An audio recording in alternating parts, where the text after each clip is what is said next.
Dare to dream a bigger dream.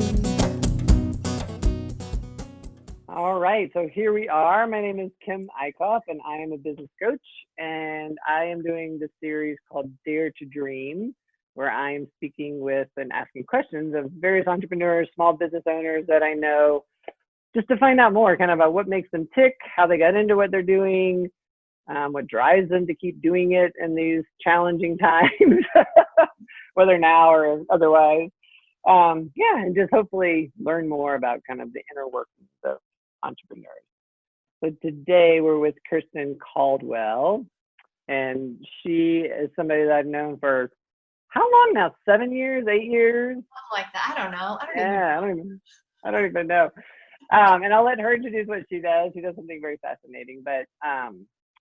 So welcome, Kerstin. Thank you for joining me. And tell us a little bit about kind of your background and then your business, and maybe when you started it. Awesome. Sure. Well, thank you for having me, Kim. So I have a company called Gaining Perspective, and my background actually, I'm an improvisational actor. That's my training. I wanted to be Gilda Radner when I grew up, and it was really important for me to be the funniest person in the room. And then I went to Chicago and started training where those people go. And it was amazing and wonderful and totally, it was a huge formative number of years for me in terms of performing. But I was there about 4.5 years and was just starting to get agitated and didn't know why. I was very depressed and came back to Colorado for a little bit. Was living with my parents at 30. Was a really highlight of my life. You're 30 years old, and then I got hit in a car accident, and I had to stay here. My goal was, okay, great. I'm gonna just stay here for a little while, pay off some debt, and go out to LA. And that didn't happen. I was doing some teaching and performing here, teaching in high schools, improvisation, teaching at a local theater in Denver, performing at a local theater in Denver. And what ended up happening was the first in a series of crazy, absolute, fabulous things that have happened to me in my life that have made what my company is, really. I never set out to do what I'm doing. It came and grabbed me and said that here's where we're going, which is in true nature improvisation. So I had been teaching at high schools, and I had a group that was performing at the Denver Improv Festival, a high school group. And at the theater that we were at, the woman, one of the owners, she said, "Oh my gosh, who taught those kids?" And she came over to me, she said, "I want you to come to my school." And I said, "Oh yeah, sure, I do that all the time." And I hadn't heard from her for like a year. And I remember cleaning off my desk one day and finding her business card and being like, "Oh, I'll probably never hear from her." Chucking the card, and within that week, she actually emailed me. And she said, "Hey, let's talk about you coming to my school." And Wow. she said, "Well, maybe like 2 weeks, maybe like, maybe a quarter, maybe a semester. Let's just start it out." And I ended up being there for 8 years and created a curriculum for high schoolers where every freshman in the school is required to take improv. And it has absolutely nothing to do with performing. It has absolutely nothing to do with being on stage, being funny in the way that I had filtered into the art. It has everything to do with social, emotional skills, building that in kids. And then also, for me, it's really self-awareness. I hear so much of a victim story from high schoolers about, well, that person did this to me, or well, my parents are making me do this, or whatever it is. There's this victim thing, and there isn't any room for them to have some strength and power. And well, what do you want? I hear you complaining. So what do you want, and how do you want to change your life? So I just took improv games and created this lovely thing for them to understand that they have the power to either keep complaining about their lives or create a better version of their life. And then I had kids, and then that turned into me teaching adults this same curriculum. and it's a little bit different because what I've discovered is that as we hang out inside of our stories that we kind of started creating, as teenagers about our abilities, or going after what we wanted, or our fears of how to communicate directly to other people, and really getting out of our comfort zones. We really cement our feet into that kind of what I call caca, and we decide that we're fine where we're planted, and we follow along those what I call the lies of adulthood. And if I can kind of get some of that cement off your feet and get you to understand that that little kid inside of you is still there and still wants to play, and you can make choices however way you want to make the choices, just get off your butt and do it. That's really how I look at it. So yeah, that's what I do. So what does that do then for people when they're able to do that? If they can see themselves planted with their stories, right, or their caca, believing in their caca. I like that, caca. It's a fun word to say. What happens when they're able to see that? Well, I'll say that it has to be. I've learned over the years that they have to come willingly. I used to want to try to push this on everyone, like, you need this. Well, that's true. Everyone needs this. Right. It's true, but not everyone's ready. Not everyone's ready or willing to take a look at why they get stuck inside of something new, or why they beat themselves up over not doing something right or being perfect. Yeah. And so when they start going into that, I think they're really surprised. I start seeing people jump back into their bodies and not just be in this 10% of the real estate of our entire body. And I start seeing them connect to their intuition. I start noticing them make connections that I never could have made from the outside, because I'm not in their body to do that for them.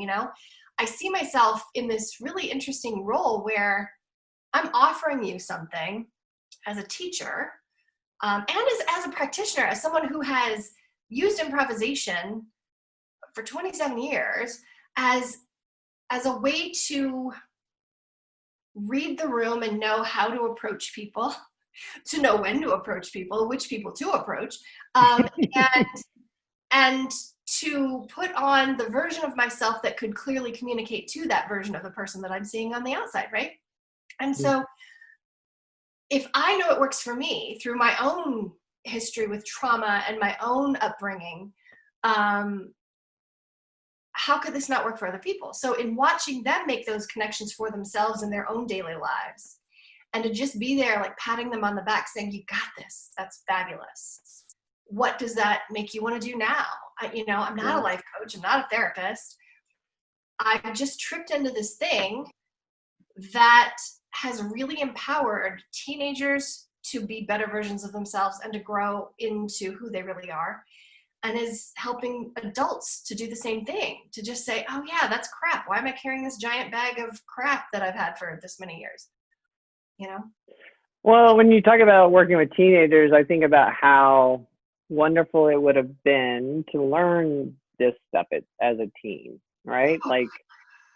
That's obviously such a tricky time in life anyway, is that where we start believing some of these beliefs about ourselves? It's probably a little bit earlier, I'm guessing 7, 8, 6, 7, 8, something like that. Yeah. But I'm sure it becomes very solidified in our teens, right? By the evidence we're gathering from how we perceive people treating us or situations happening. Like I say, I don't have a psychology degree, but having my own children, being around enough children and teens, I've primarily worked with kids a majority of my adult life. And I sense a big piece of that, and I tell them straight up, is that I prefer the company of kids to the company of adults, because kids will tell you straight up what they're thinking and feeling. And that to me is so refreshing. And so, I don't have to play any games of, well, is it okay for me to ask for this from my boss? Or, I don't have to do any of that. But so what I've noticed in having my own children, I am real good with teenagers. I sense that people who go into teaching have a certain age that really relates to them because perhaps that's where they felt the most comfortable, or they need the most growth from getting out of that phase of their life. Some people are really great with little kids, and I've gone in and taught maybe at a school to a bunch of teachers and administrators where they've gotten really maybe a little stuck because they have issues with adults.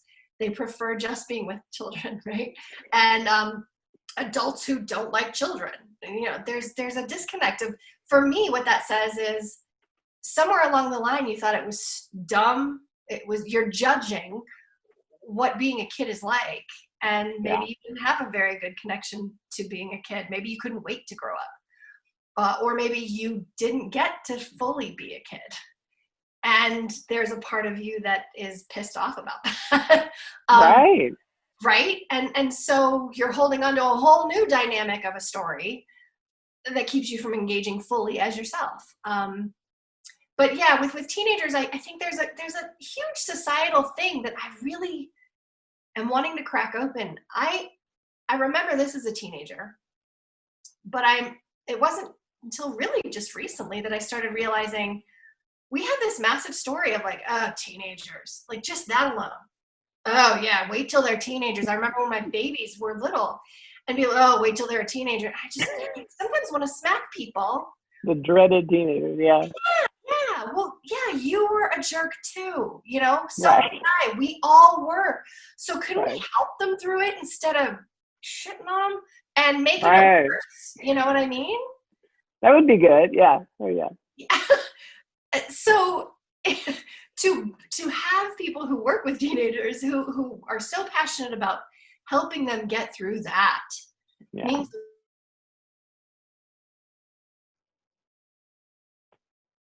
it's really helping teachers and administrators to understand how they're approaching these students through the lens of their own stuff.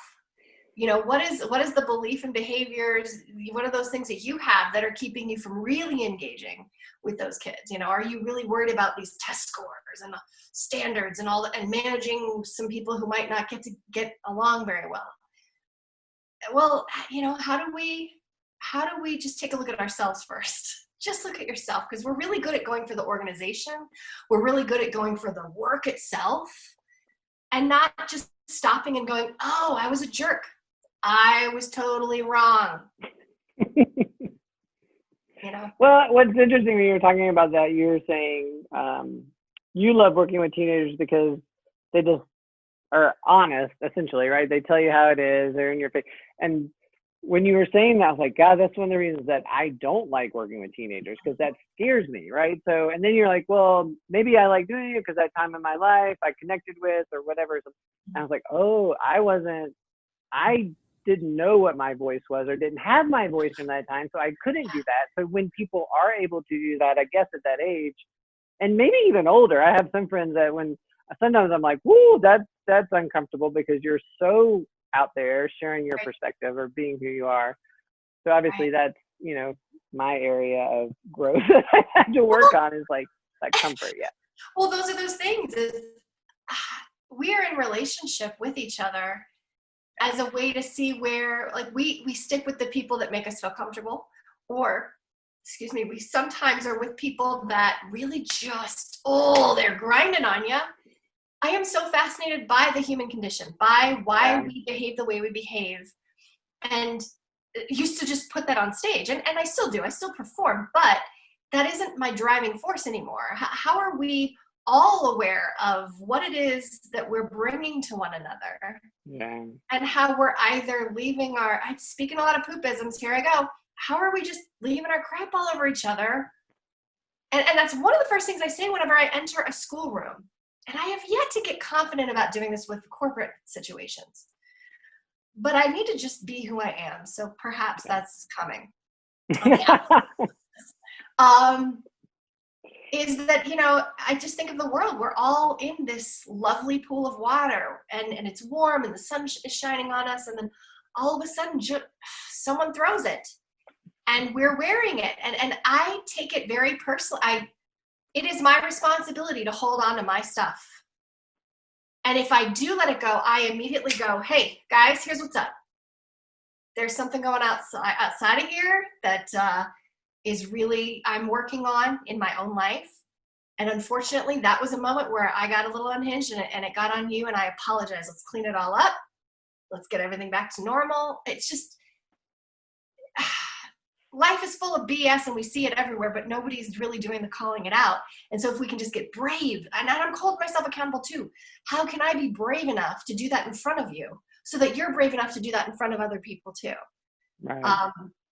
Yeah, you have to set that example. Well, I mean, I think that's the crux of all relationships, right? Is being able to see your own stuff, and when you're putting it on somebody else, and then you're blaming somebody else for something, but it's really your own projections or whatever. And when we do that, how much better those relationships will be if we can voice it, share it, apologize if we need to, or whatever that is, right? So learning those skills as a kid, yeah, it's hugely valuable. And obviously having self-awareness as a kid like that is hugely valuable. Oh, yeah. I mean, as a mother, I can tell you, they don't come out knowing where their arms are when they're right next to you and they're twirling around, or, or how loud their voice is, that is a really good point. I have never actually thought about it like that, where we learn that stuff on a physical plane, right? Our physical awareness, our bodies, where it is, and the loudness of my voice, but we don't really think about that on an emotional plane as much. Oh, right. And so, yeah, and that's cool because I've always been fascinated by my, like, oh, what am I doing? What's my own stuff? But it's obviously been a journey, and there are other people that are not that interested in looking at that. They don't. But now that you say, like, I'm like, oh, no wonder. You're like, yeah, it is something you have to learn how to do. So you have to have other people, I guess. It's kind of that backstop to figure out what you're doing, or if you're hurting somebody or you're doing something, or. Totally. Well, never thought about it like that. I think we are of a certain generation where perhaps we made conscious choices in saying, okay, we were raised as hopefully the last generation of children are to be seen and not heard. And in doing so, we're trying to, pull up through that energy and be seen and heard. Yeah. And be okay with what people say, because it triggers so many of these shame stories of knock that off, shh, stop it. That's not how we behave. That's not how we behave, meaning like your family of origin, right? Right. Starting there, because it all everything comes from that area. And after we start really examining, going, well, which of this do I want to keep and which do I want to send off to like the goodwill of the soul and let it go. And for me, I started realizing I want to be able to instill in the kids I teach, the adults I teach, the children in my own home, a sense of you are important because you're here, you made it. Welcome.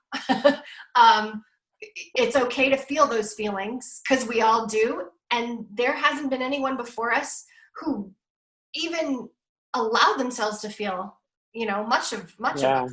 Only the creative people, really, honestly, turn it into music or poetry or movies or books. Or, you know what I mean? Yeah. Plays. It's just, they found a place to funnel it.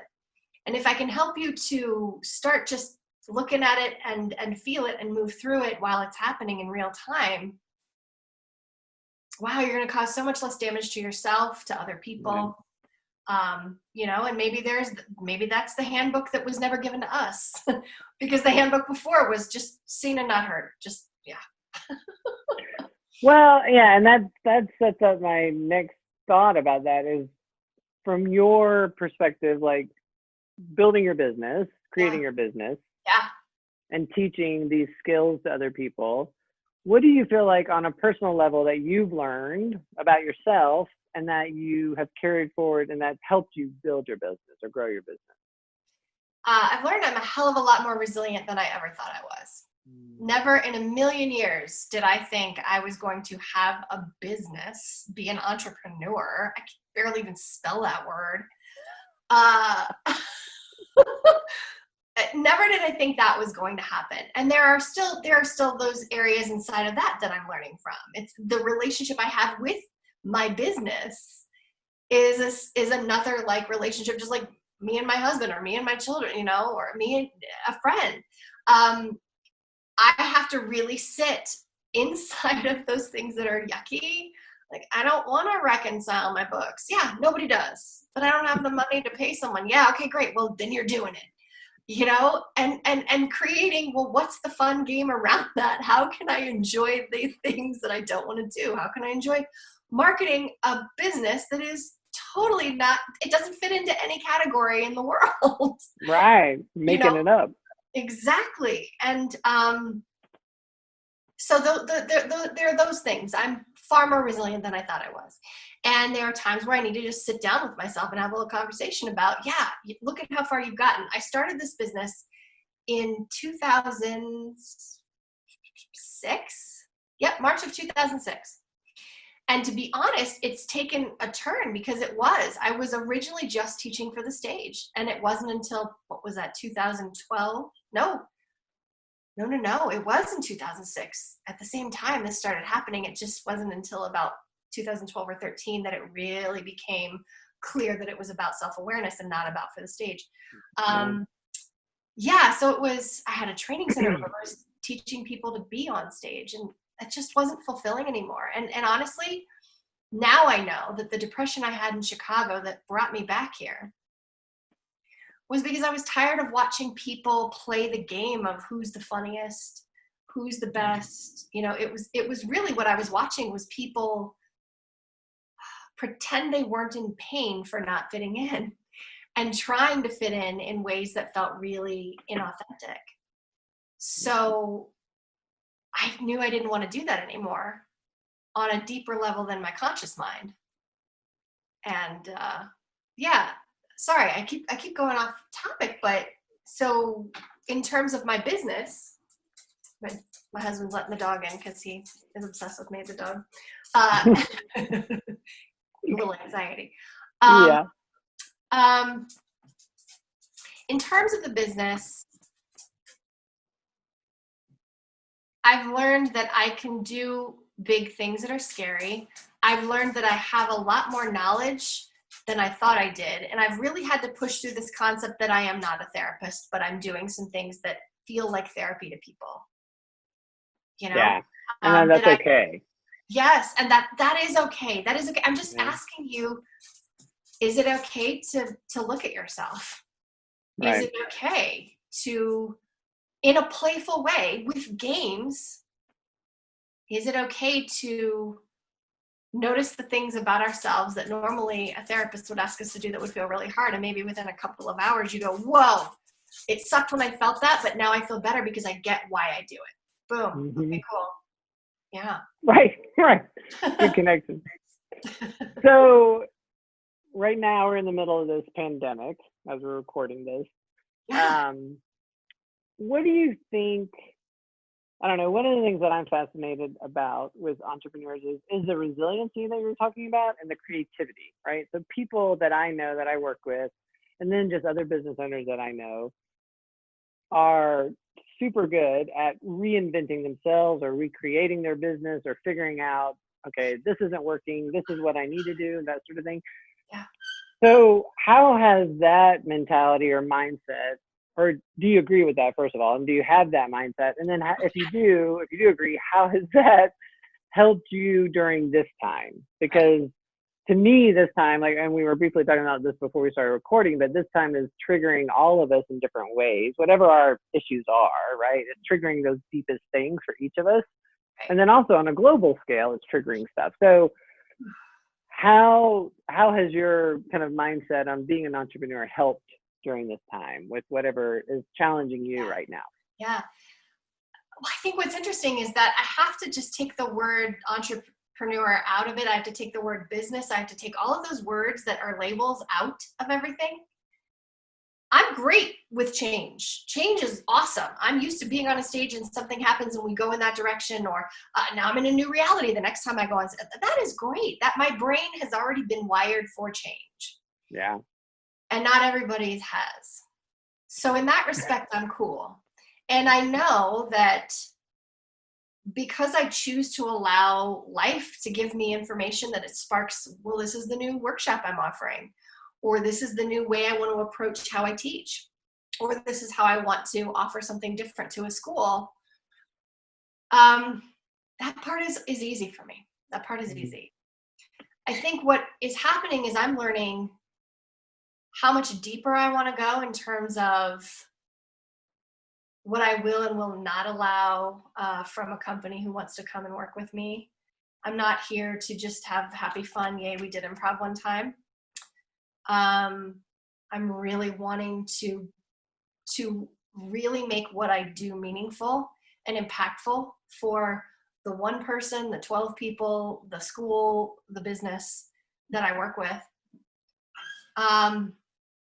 Change isn't hard for me. So I don't, and maybe that's because I am working on me. I know who I am at the center of all of this. And I've noticed that at the center of all this, everything else can change. It's simply my response that either changes to what's going on or remains the same, regardless of the outside circumstances. And finally it gets through to the outside circumstances that I'm done. Yeah, no, that's not okay anymore. I don't know if that made any sense. Oh, totally. And I love that answer, actually. I hadn't thought about that, where, if you're very clear and secure in who you really are, right, of the depth, it doesn't matter what kind of happens on the external parts of our lives. It doesn't change who you are by any means. It may change your behaviors. It may change how you have to interact in the world. It may change your business or not, but it doesn't mean you change. So big. I would say it was about maybe 2 or 3 years ago, I had a really huge epiphany that I'm not my cash flow. That is a big epiphany. Right? Totally. Fine. I am fine whether I am needing to take money from my personal account and funnel it into mine. And, it's okay. I am still alive. I'm still breathing. I am still able to articulate what I need and want, and help be of service in the world. And whether that all crumbles and goes away and I have to go and do something else, then I'll go do that. But we get so caught up in our concepts that, if it's not working out, or if something's happening around us that will cause us to not be able to do what we want to do or how we've been doing it in the past. Then we're allowing that outside thing to have control over who we are. And I really look at this pandemic. I'm one of the weird people who, maybe day 4 or 5, I did go through the freak out in the first 3 or 4 days, really in panic. But I'm also an empath and feel everybody else's stuff. But on about day 5, I remember the sun was shining. It was amazing. And I had this really deep feeling that, wow, we're finally here. We finally get to sit still. We get to feel our feelings. And for some people, the get is a hard word. Yeah. We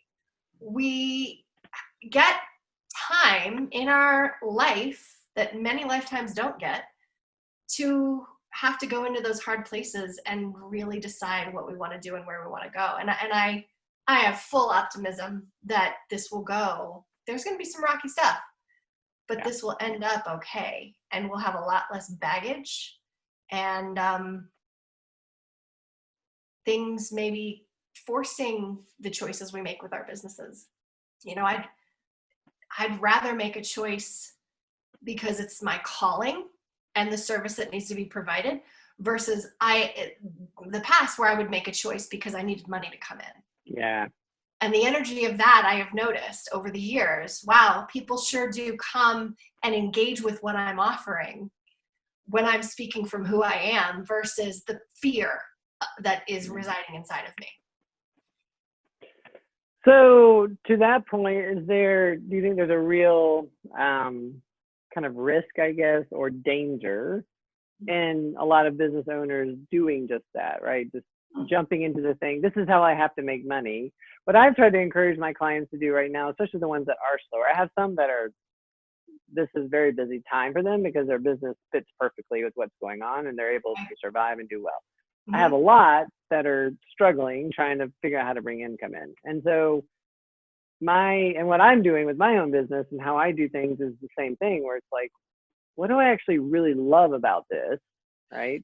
And then what do I want to carry forward as we start to speed back up, because we will. What do I not want to give up? What's been really important that has helped me see that, oh, this is really important. I need this to actually feel happier or be healthier or whatever those things are. Right. So do you feel like that there is a risk or danger, I guess, of people just jumping into the first thing that will make them money? And if so, kind of what does that do overall? I mean, I know you're not psychic necessarily, but like, well, I mean, you kind of are, but like, you know what I mean? ESP or tell the future, but it's like, well, how does this, how can that affect things? I think it's such an individual thing. We have been sold a bill of goods on so many, like, this fits for all businesses or this fits for all things. You got to take a look at what's going to make you not go into your limbic system and be in fight or flight. You know, what is going to help you feel like you're above water, you're gaining some traction, and you're able to not like lose sleep and feel like you're not healthy. You know, we have to really look at, as an individual, do I need to engage in the way I've been engaging before? That's, you know, for me, that's been so huge. Yeah. Do I need to force myself to make money? Because really, honestly, what that says to me is you have a bigger story about what it means to not have money. And maybe that comes from something from your childhood. I don't know. For me, I watch these things ebb and flow in the past, 6 weeks that we've been in our homes. I have noticed myself go, oh, wow. First of all, everyone's improvising. Wow, I'm so happy everyone's improvising. Because we do. Everything's improvised. And then I would go into, well, I need to put my voice into this. I need to be going back and doing videos. I need to be going back and blah, blah, blah. As soon as I heard the I need to, I realized, no, I'm forcing it.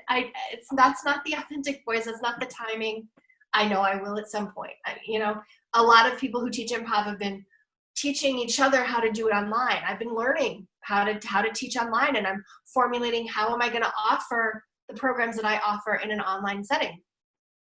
But I'm also recognizing I'll check in with myself and just go, is today the day that I want to write that blog? No, I don't care.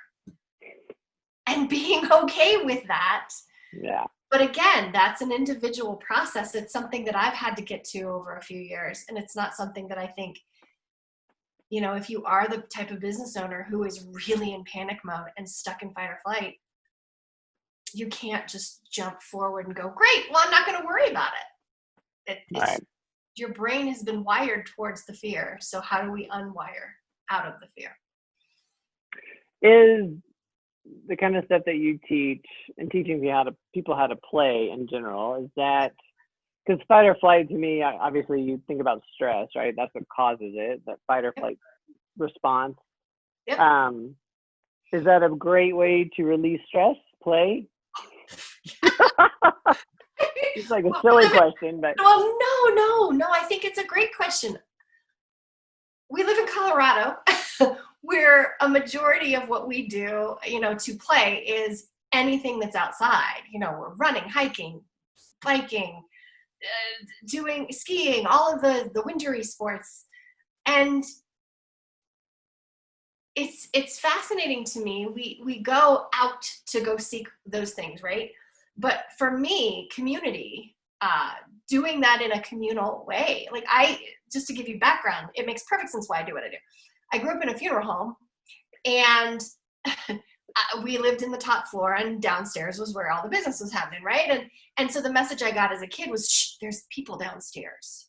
And so I had to be quiet. And I honestly, I think on one level thought I was invisible, because I would look out the window and wait, just like, are these people leaving yet? Can we play now? Can we And I didn't have this whole group of people to go play with. We didn't have like neighborhood kids that we would all go out and, get lost until the sun started coming down. So for me, I am allowing her to have this place to go play and connect. But I also know that because the human species is a pack animal, we are pack animals, we're noticing in this right now, in this isolation, how difficult it can be to not have those interactions, play is conversation. Play is just having someone hear how hard it is for you. Everything can be a game. It doesn't have to be the highest, most exciting laugh riot. It's just, how are you engaging in what this moment's offering? And what I know about the brain, I'm learning actually neurosculpting, which is a technique for getting out of the limbic response and into the prefrontal cortex, which is what play does. Play enlivens that part of our brain where creativity, novelty, wonder, curiosity are all coming from that part of our brain. And if one is exercised, if the prefrontal cortex is on, the limbic system can't come on. And if the limbic system is on, the prefrontal cortex cannot come on. So knowing that there is science to prove that, hey, I'm having fun playing and other people are having fun when they come play, now knowing that there's science to back up, play's good for you.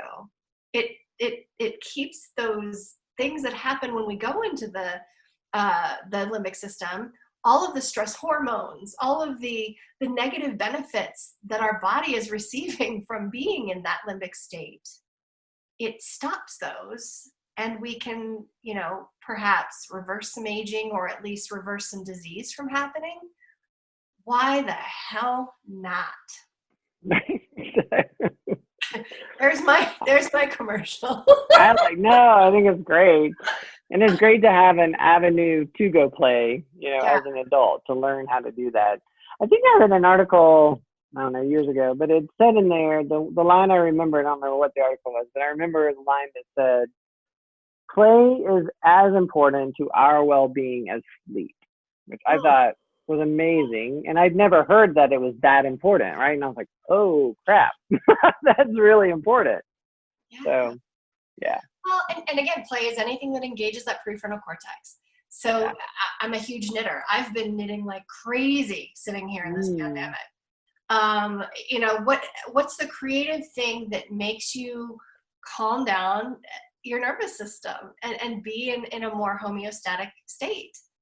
It can be anything. We started painting, just like acrylics, right? Yeah. I don't know how to paint. I mean, I make stuff up, but an hour will go by and I was like, wow, I've been doing this for an hour. And it is very relaxing, and you finish, you're like, okay. So look at the market for adult coloring books. Oh, right? really? Oh yeah. Oh yeah. You can go to most any store and find adult coloring books. And cool. It's fascinating to me that those of us from this generation where those things are coming out and we're the ones buying them, we must have been so excited. Some of us were so excited as children that why don't we do this when we're older? Like there are so many of those things. I think a lot of us, why do we have kids? And then like spoil them with crazy cool things that we wish we had when we were kids. It's because that is activating that internal child for all of us. And they're my favorite playmates. They're not my most favorite roommates all the time, but they're my favorite playmates. Your kids are pretty cute, and they're very funny too. It helps them, just like those puppies and kitties, Yeah, totally. You're lucky you're so cute, right? Yeah. I know. That's what I say to my dog, Bella. I'm like, you're lucky you're so cute. Right. Mm-hmm. So, we have a few minutes left, but if you had one or maybe a couple of pieces of advice for somebody else who might be thinking about starting a business or something, what I find interesting about what you're doing is that you're essentially an artist, right? And now, I don't know if you ever called yourself that, but actor, artist, kind of, right? and then you've transitioned into a business owner. And there's a lot of similarities between artists and entrepreneurs. And I have a lot of clients that are both photographers, videographers. I mean, they're just, so if somebody's out there watching this and they're some sort of creative type, and they're thinking about doing a business, do you have any words of advice for them that could help? Oh, you better do something you love. You better, number one, because you're gonna be in it, you know? Yeah. And really framing it as it's a service industry for me. I am providing a service of giving people a place to have recess, to take the edge off, to self-explore, examine what it is that makes them do the things they do in a space that is totally safe, right? Yeah, you know, maybe you are a knitter. Maybe you have things you could create and put in the world. Like, look at Etsy. Look at all of the spaces where you can create something. And it doesn't have to be a full-time gig right away, right out of the bat. But boy, oh boy, if you are enjoying yourself during this pandemic and you're knitting and you're like, wow, look at all these things I've created. That was fun for me. That was interesting. What if? Yeah. Start dabbling in the what if zone. You know, you have nothing to lose. You have nothing to lose. And taking those, that's where those risks are, you know, taking those risks to say, is it worth it? Do I really like it that much? And if you don't really like it that much, don't even bother. Don't waste your time or anybody else's time, you know? Yeah, I guess at the end of the day, looking at how you know what you want to put in the world could benefit people. Like, I really look at there's a hole. I look at things and I go, wow, there's a hole I hope somebody fills someday. You know, in watching the pandemic, I love humans. I love how we can come up with an idea to help, you know, stop something from happening. Like, look at the people who are working in food banks. Look at the people who they don't have a job right now. So they're just, or like some of my actor friends, they're just going out and I'll work at a grocery store now. I'll do whatever I have to do to fill those holes, fill those gaps. And I think that's where, if you're creative enough to see where some of the gaps are, great. What's your idea? What's the concept you want to get behind? And get enough people behind you that are positive and helping you in a way that goes, you know what, you're onto something, let's move that forward. Because I definitely don't have that, I would say, directly in my family lineage. Everyone looks at me and goes, what do you do? You do what? Wow, that's great. You know, like, they're supportive enough. Right. But they don't understand it exactly. Yeah. No, they don't want to. Why would you do that? Cool. Right. Those kids like what you do. Good. You know. Yeah. Yes. Well, cool. Thank you, Kerstin. This has been really fun. Thanks for chatting. Tell everybody. Oh yeah. Tell everybody how they can find you. The best place is the website, gainingperspective.com. Yep. Yeah. Do you have anything coming up you want to talk about, or? Well, not yet. Yeah, if you check into gainingperspective.com, I actually also have a Facebook page, Gaining Perspective Facebook page. I'll probably be posting more on the Facebook page in terms of when I'm ready to start teaching online. We'll be doing it there. I'm also getting that certification for neurosculpting, and I'll be teaching that too. So really looking at how we're putting ourselves in fight or flight and how we can just self-regulate with play. I think that's going to be a really lovely combination. So that'll be probably on the Facebook page. Yeah. That'll be, well, that is needed now, but it will be, I think, so needed as we move forward. Yeah. Oh, yeah. We're going to have a lot of PTSD after this. So yeah. It's going to be tough. All right. Well, thank you, ma'am. Good to see you. You too. So dare to love, dare to laugh. Take a stand, say yes to your path. Dare to shine, dare to fly, make a scene. Dare to dream a bigger dream.